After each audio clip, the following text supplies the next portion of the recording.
Well, it's a new day here at ASEE's annual meeting, and ASEE TV is here in Baltimore to make sure that you don't miss a thing. Today, we're diving into two major paths that engineering students can take after graduation: industry and academia.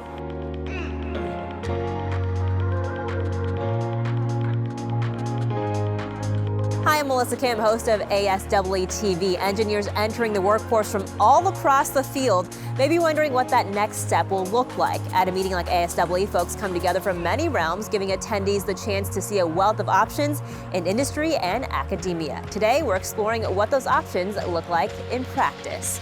We'll get an overview of ASEE's division journals from Nancy Studi, editor of the Engineering Design Graphics Journal. Tertia A. Pinder-Grover will share advice on leveraging your agency to promote diversity, equity, and inclusion across the engineering education ecosystem. Then Joyce Main and Holly Matasovich will explain the review process for two journals, JEE and AEE.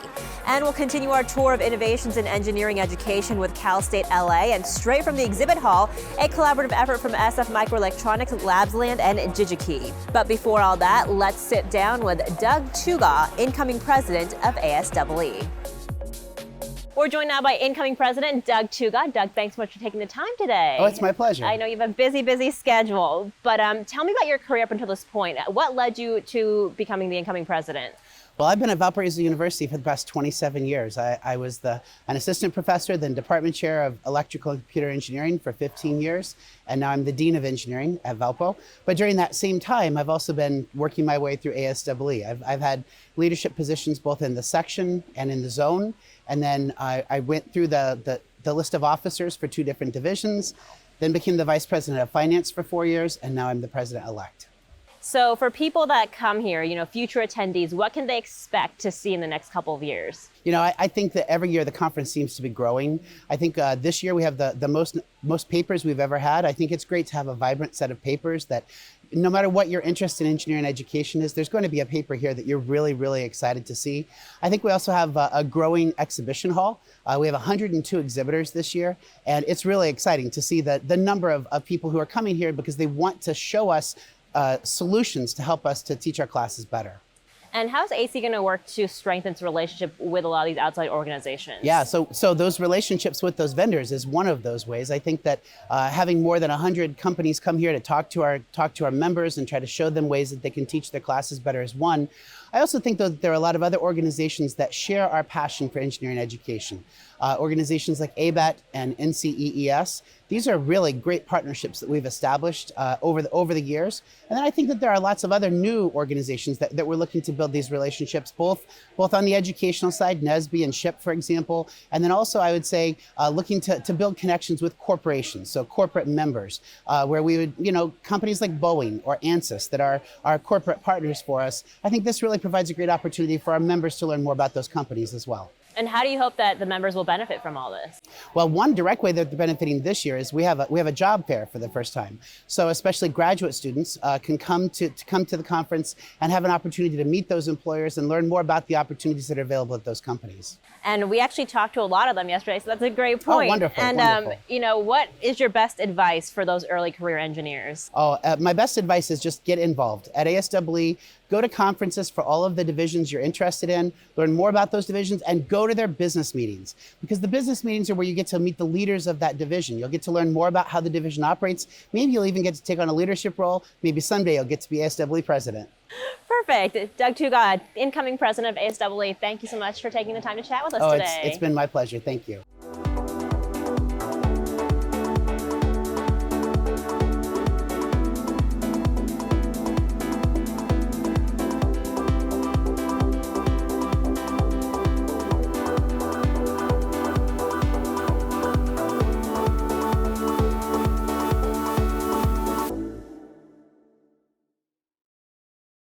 At Cal State LA, discover the groundbreaking EcoSTEM paradigm. This approach is revolutionizing engineering education by embracing an asset-based model that addresses the needs of an increasingly diverse student population in STEM. Who benefits from EcoSTEM? I would argue that everyone benefits from EcoSTEM. Not only all students are going to benefit, also the faculty and the staff, but really the employers that hire our students are going to benefit. because we're having students who can bring their whole selves into the classroom and take their whole selves out into the workforce. We have 3 branches in the EcoSTEM project. The first one is Eco Communities, which focuses on providing faculty and administrators time and space to have difficult conversations on equity, diversity, and inclusion in education. The second branch is EcoChange, which focuses on developing new tools to evaluate faculty. And the third branch is the Eco-Research, which is looking into ways to evaluate how well the system is doing and the health of the ecosystem. It's about taking everybody, the faculty, the students, the staff. What are their ideas? How do we support them to be successful? How do we create synergies to help everyone grow and thrive?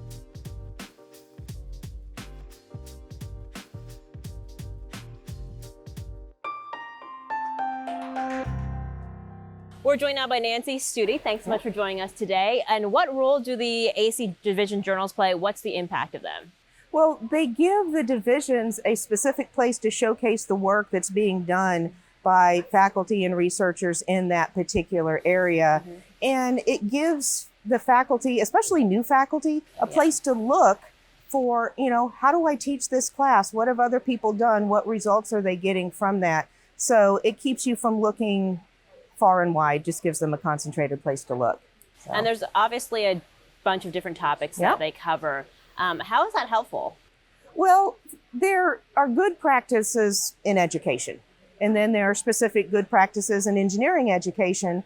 But what I might do in one of my engineering graphics or mechanical engineering technology courses, statics, dynamics, and so on, the way that is taught is going to be different than the way something is taught in chemical engineering or electrical engineering. And so that way, it goes back to helping people focus and concentrate on a specific area of what they teach. And why is that specifically important for an engineering scholarship? If I want to build on my research area, I'm looking at this as a faculty member, not an editor, because I am a journal editor. But if I'm teaching a new class or I want to improve what I'm doing in my class, it lets me see what other faculty are doing, what has been successful. And sometimes it's just as helpful to see what hasn't been successful.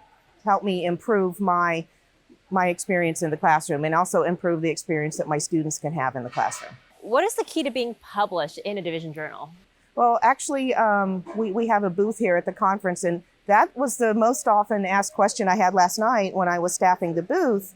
And a lot of them were new faculty say, how do I get published? And so what I recommend, especially for the division journals, is that they go to the journal's website, read the list of topics that are appropriate to that journal, read through the editorial process and how because they're a little bit different with the different journals. And then I think most importantly, read articles that have been previously published so you can see the tone they take, the topics they address, and how they approach the articles in any particular journal. Really good, important information there, Nancy. Okay, thanks. Thank you so much for joining us today. Thank you. In the era of remote learning options, hardware education has remained difficult to perform without access to the right tools. But a partnership between SF Microelectronics, Labsland, and DigiKey is bringing hardware education across the globe with its new online hardware learning service.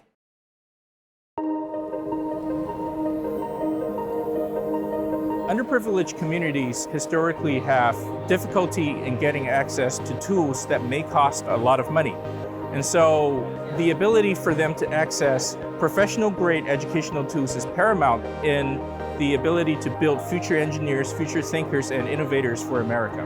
We see that in many other fields, like there has been a process of also democratization of the education. People can share computer science courses and business courses, language courses, because they are all digital. Whereas in the ASEE field, in engineering education, the problem is that the hardware is not digital. The goal of this partnership is basically to get hardware, to get everything from FPGAs to microcontrollers to electronic labs available to people around the world in an affordable manner. With our technology, like universities can use that equipment remotely, both in the classroom and outside the classroom. Professors can start teaching very fast because they can, without all the logistics of buying all the kits for their students in the classroom, they can actually already use laboratories which are located somewhere else in our network. I believe if the students learn on professional tools, then they have better tools themselves to enter the workforce. Everything we do is based on the STM32, which is the access. Then we have the access point for development. It's a microcontroller based on ARM architecture. And then we have curriculum for IoT, machine learning, motor control systems. And what I'm showing here at ASEE are the platforms that we use for those curriculum. DigiKey has been a partner of us for the collaborations with university in a long time. All our educational content has been developed by professors for professors. Labsland will take this to a step further where we can actually allow hands-on trainings also for remote areas or students that don't have the means of purchasing the kit or having the kits themselves. We are providing access to a real laboratory. We have some STM32 kits that the students can remotely access. All they need is a web browser, so they can write the code and they can see remotely how the equipment behaves. We have equipment right now in 14 countries, and the students from many other countries are accessing that equipment without having to pay the cost of buying all that equipment. I believe that our tools, both software and hardware, are very accessible. So it makes it very easy for students to do hands-on training. All you need to do is to change one person. Have that one person have access to the right tools at the right time. It may inspire that person to become an electrical engineer. And the person may become an inventor and invent something great that has never been conceived before. Right now, we are on the cusp of making this available to that right person on the planet.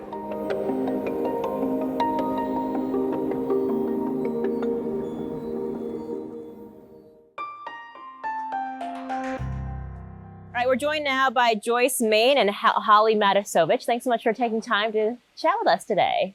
Thank you. All right, so first question, Joyce, we'll start with you. What's the main area of focus here for the journal?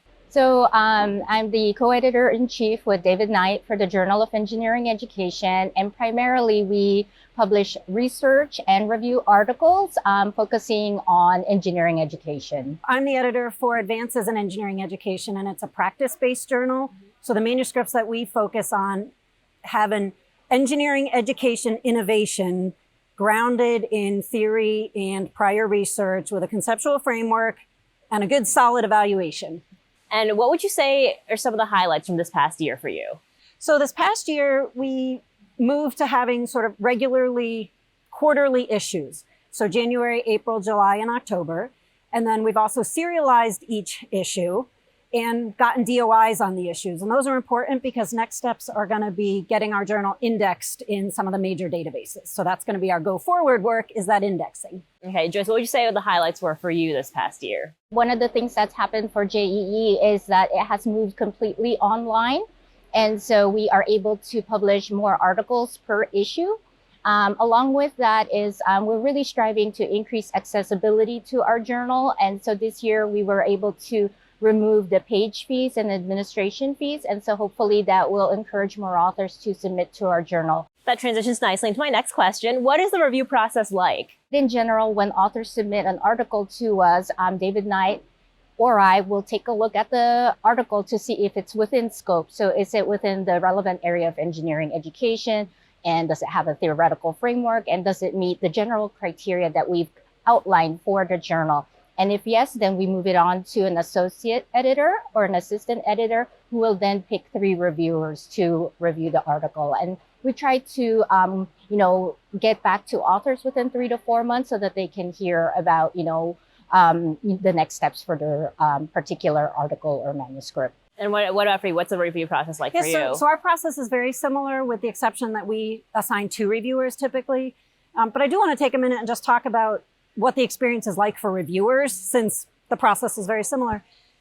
We try to make it easy for reviewers because we know how busy everybody is and how hard it is to commit to reading one more thing and evaluating one more thing. And so They have the criteria, they read the article considering the criteria, answer a series of questions with ratings, and then also add some comments to enhance the review and try to give helpful and supportive feedback to help the manuscript be that much stronger in the next round. Right. Thank you guys so much. We appreciate your time today. Thank you. Thank you.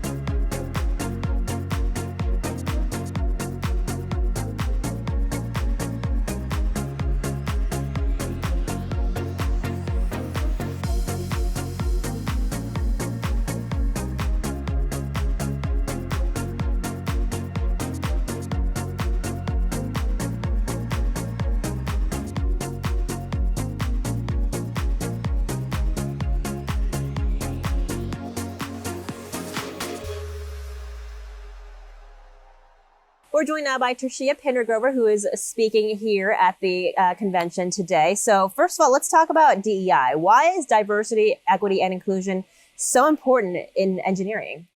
You know, I think engineering is often forgotten as a socio-technical field. And I think that when we think about the ways in which engineering has sometimes made really great advances, but also sometimes have inadvertently created some inequities in society, it's really important for us to keep in mind and keep in center that it's at the heart of our discipline. It's not on the side, but it's actually at the center of who we are as engineers and the kinds of solutions we're trying to identify and the kinds of solutions we're trying to create. Do you feel like people on their own, do they have the agency on their own to drive equitable change in this field? You can do a lot on your own, thinking about your own sort of knowledge base. Are you making sure that you're aware of some of the inequities that have existed? Are you really learning about best practices as relates to teaching and learning and creating welcoming environments for students? But you can also do a lot more and amplify your efforts when you're able to work with others. And so what can engineers, do you feel like, what can they do to make sure that their teams, that they're being not just diverse, but also welcoming?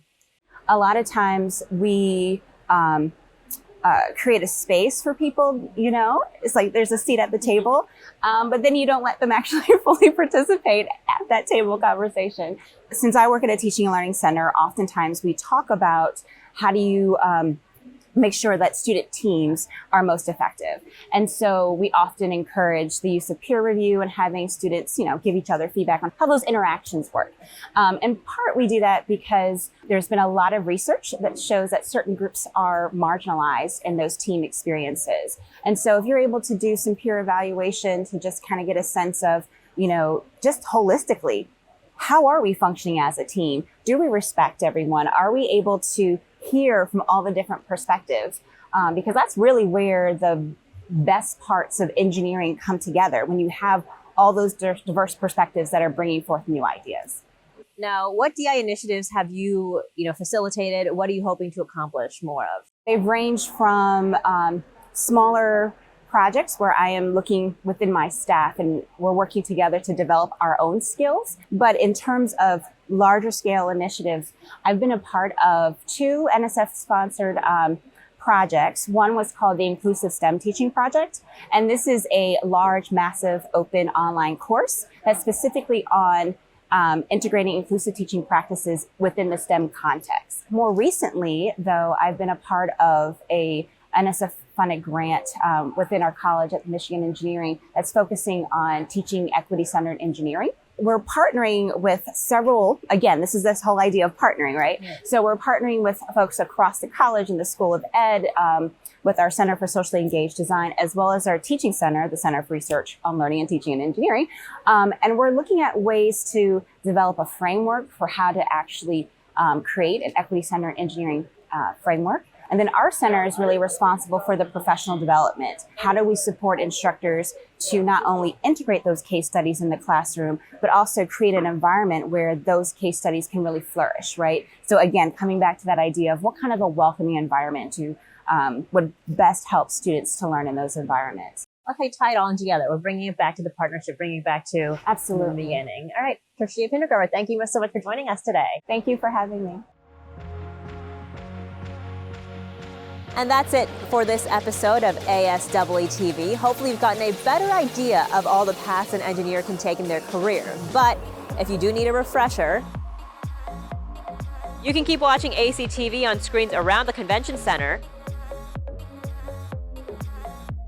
on the ASEE website, in your hotel room on Channel 90 at the Sheraton, and finally on YouTube and Twitter. Tune into our final episode tomorrow to hear all about what's on the horizon for the future of engineering and engineering education. ASEE CEO Jacqueline El Sayed will discuss what the next year will look like for the society, and Carl Reed and Eric Jones will share insight into how we can advance anti-racism in engineering. I'm Melissa Kim, and I'll see you then.